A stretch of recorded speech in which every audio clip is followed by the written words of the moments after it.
vocês que têm um pouco de recurso, ficam com medo o tempo inteiro de perder. E vocês que não têm nada, nunca aceita ter alguma coisa. Por quê? Porque a escassez está instalada.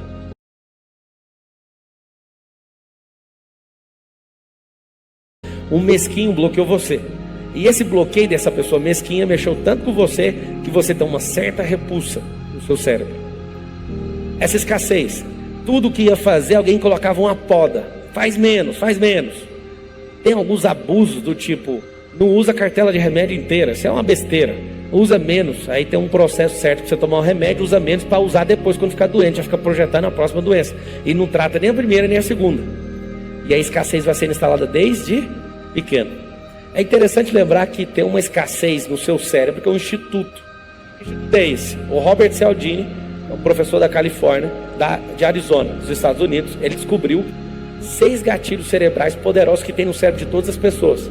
E um deles, sim, é a escassez. Então, o que você tem que tomar cuidado? A escassez é boa num processo de marketing, de venda. Mas a escassez é terrível quando você vive com ela. Tanto é que isso é fato. Se uma pessoa usar com escassez, qualquer um cérebro que cai. Se alguém falar assim, ó, últimas vagas, último sei o quê, última coisa da feira, seu cérebro fala, eu quero, você não sabe nem o que é. Seu cérebro já é atraído por isso. Então a escassez, ela sim é natural. E quando eu configuro meu cérebro, ele só vai piorando. A terrível dica que eu te dou é, você não configurou seu cérebro, você precisa fazer isso, porque você foi configurado. Eu não sei se você já parou para pensar, mas os celulares, os computadores são como, eles são uma cópia sintética do cérebro. E, de fato, toda máquina tem uma configuração. Deus te deu uma configuração inicial, sabe qual que foi? De ser livre. Se você pudesse escolher entre ser um Mac, um Windows ou um iOS, que é um sistema operacional da Apple, ou o Windows 10, que é um sistema operacional do Windows, ou o Ubuntu, por exemplo, do Linux, você escolheria ser qual sistema operacional? Se você é uma pessoa separatista, que se acha, você ia falar iOS da Apple. Ela não se adapta a nenhum outro, ela tem o estilo dela e isso funciona do jeito dela. Mas se você quiser ser o Windows, você é o mais popular, mas você é o que mais trava na vida. Agora, se você de fato quer ser uma pessoa livre, escolha o Linux. Eu não estou ganhando para fazer propaganda do Linux, não. 10 mil pessoas se juntaram e escreveram os códigos do Ubuntu, que é um sistema operacional Linux, que ela é livre e é de graça, inclusive. Por que eu estou chamando sua atenção nessa analogia? O seu cérebro, ele é o hardware. A sua mente é o software. Então você que está anotando vai escrever assim, ó, cérebro é o hardware, é a máquina. Tudo que é químico, todo impulso que você tem é o quê? Hardware, cérebro. Todas as besteiras que você quer fazer é tudo cerebral. Agora o seu software é a mente. O que é esse software? É quando o seu software, o seu sistema operacional governa. Se porventura o seu sistema operacional perder para o seu hardware, você vai ficar com o vírus e o software não vai mais dominar a máquina começa a detonar com o software. É onde está o segredo disso tudo. Quando eu começo a governar com a minha mente começa a enxergar meu cérebro e coloca ele numa situação secundária. E começa a falar, você tem que me obedecer. E os bloqueios ficam onde? O bloqueio ele fica na esfera da mente, que é na alma, ou fica no cérebro, que é no corpo? No corpo, essa é a resposta. Entenda uma coisa, o seu cérebro, ele é um cérebro que gosta de economia. Por que economia? Quando o seu cérebro se depara numa situação, e essa situação, ela traz algum desconforto para você, o seu cérebro, ele cria uma nova trilha cerebral, falando o seguinte, não invente fazer isso mais. Por que isso? Porque se você tentar entrar nisso, você vai se expor ao ridículo, você vai gastar energia, você vai fazer um monte de coisa, e eu não quero que você passe mais por isso. Você vai notar uma coisa, e você que está assistindo aí da sua casa, não sei onde você está, você vai notar o seguinte, existem traumas emocionais, existem eventos emocionais, são assuntos diferentes. Um trauma, ele tem um impacto médio ou alto, um impacto complexo dentro de você e não destrava de qualquer jeito não, mas o evento emocional é mais simples. Todos vocês estão assistindo, eu vou falar por baixo, todos vocês estão assistindo, vocês devem ter pelo menos uns 200 ou 300 bloqueios emocionais. E esses bloqueios são idiotas. É idiota quando você ouve a história de outra pessoa, mas quando o bloqueio é seu, o negócio é sério. Então o que é essa parada de a causa? Eu quero deixar bem claro para você que não existe milagre em desbloqueio. Tem gente, por exemplo, que gosta de chegar perto de mim e acha que é desbloqueado. Isso não funciona. O desbloqueio é quando eu olho para dentro de mim mesmo e acho onde está travada a engrenagem. O que é essa engrenagem? O seu cérebro é um motor. E ele, de propósito, para não gastar energia, ele coloca uma trava nessa engrenagem.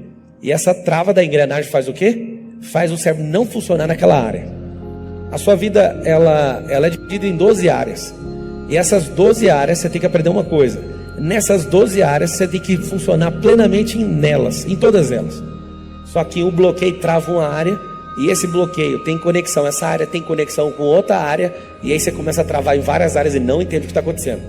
Eu já vou começar a falar de como achar a causa. Você vai notar assim, para achar uma causa, eu preciso achar o efeito. Presta atenção nisso. Para eu achar um bloqueio, o que eu preciso? Achar o efeito. O efeito vai me mostrar aonde está a causa. Todas as pessoas, elas querem resolver os problemas de forma rápida. Então, essa forma rápida de resolver as coisas é sempre tratando o efeito. Então, eu vou te dar um exemplo muito bom. Se a sua casa tiver goteira, nessa goteira, você quer tratar o efeito, é simples. A maioria tenta fazer isso. Pega um balde, coloca o balde debaixo do telhado, ali dentro da casa, debaixo da laje, aonde está pingando. Esse balde faz o quê? Esse balde trata o efeito. O efeito não resolve o problema. Só que você também foi configurado desde pequeno a correr de problema. Então você odeia problema. Por que você odeia problema? Uma coisa simples. Porque você não ama recompensa. Se eu fosse você, eu anotaria isso. Quem ama problema é porque ama recompensa. E o fato de você não amar recompensa faz você correr de todos os problemas. Principalmente do maior de todos, que é você que está assistindo. Você é o maior problema que existe na Terra. E aí o que é a parada? Eu estou te dando uma fórmula, uma receita simples de bolo. Se você quiser resolver coisas, você precisa de achar o efeito. No efeito eu consigo direcionar onde está a causa. Interessante que nesse assunto de desbloqueio emocional acontece o seguinte: a maioria das pessoas, elas não sabem de fato o que está travando nelas. Por quê? Você vai notar assim, 99% de tudo que eu tenho no meu cérebro é inconsciente. Então eu não sei onde que está guardado isso. E 1% é o quê? É consciente. O que significa isso? Significa o seguinte: que existe um anel no seu cérebro que só lê 1% dos dados que estão percorrendo lá dentro. Todos os seus pensamentos, desde a infância, são flechas que ficam rodando de forma aleatória dentro da sua cabeça. E essas flechas, 99% delas, são inconscientes. E esse inconsciente, você não consegue pegar ele aqui, agora. Não é tangível, você não consegue pegar nele. E quando eu começo a trazer estado de consciência, fica simples. O que é isso? Quando eu quero de fato descobrir uma coisa, eu vou começar a olhar o efeito. Eu vou te dar o primeiro. O fato de você não ter dinheiro na sua carteira agora mostra um efeito de escassez. Só que o fato de não ter o dinheiro, a gente não consegue precisar a causa por isso, mas pelo efeito dá conta de aproximar ele de um bloqueio. Qual bloqueio? Escassez. O que é esse bloqueio de escassez? A escassez pode ter começado lá na sua casa com seu pai. E aquele sistema de criar vocês faltando as coisas, ou tendo condições, mas sempre achando que ia ficar pobre, aquilo vai instalando em você desde pequeno. E a escassez, vocês que têm um pouco de recurso, ficam com medo o tempo inteiro de perder. E vocês que não têm nada, nunca aceitam ter alguma coisa. Por quê? Porque a escassez está instalada. Então a primeira coisa que eu faço é focar onde? Focar no efeito. Esse efeito me mostra a proximidade do bloqueio. Então eu começo a achar esse bloqueio. Achei o bloqueio, eu já consigo voltar no evento. O que é esse evento? O evento é as primeiras vezes que aconteceu. Se você conseguir ir direto no primeiro evento, isso vai fazer total diferença na sua vida. Esse primeiro evento, ele é necessário para você encontrar ele. E se você não achar o primeiro, as primeiras menções do seu cérebro, você consegue destravar com velocidade isso. Aonde que fica essas paradas todas na minha cabeça? Num lugar muito simples, chama córtex visual. O córtex visual é onde o judeu coloca kippah, é bem aqui, esse lugar aqui, Essa kippah é o lugar onde tampa as suas experiências. Vocês gostam de liberar perdão, falar para a pessoa assim, você está perdoado com a boca. É muito interessante você fazer isso. Só que o perdão, ele não flui dessa forma. O perdão flui quando eu troco a experiência. O que significa essa experiência? As experiências são instaladas aqui, no córtex cerebral. Esse córtex cerebral é uma caixa preta cheia de informações. E essas informações, quando você consegue conectar nelas, você precisa de trocar elas. Vamos falar de escassez ainda. Você tem escassez, você já conectou com gente rica, mesquinha, nojenta. Quando você conectou com essa pessoa que é mesquinha e nojenta e aparentemente é próspera, mas uma pessoa mesquinha nunca é próspera, para você entender. O tanto de dinheiro que ela tem não mostra a prosperidade que ela tem. A prosperidade é continuar sendo natural e crescer em tudo que ela coloca as mãos.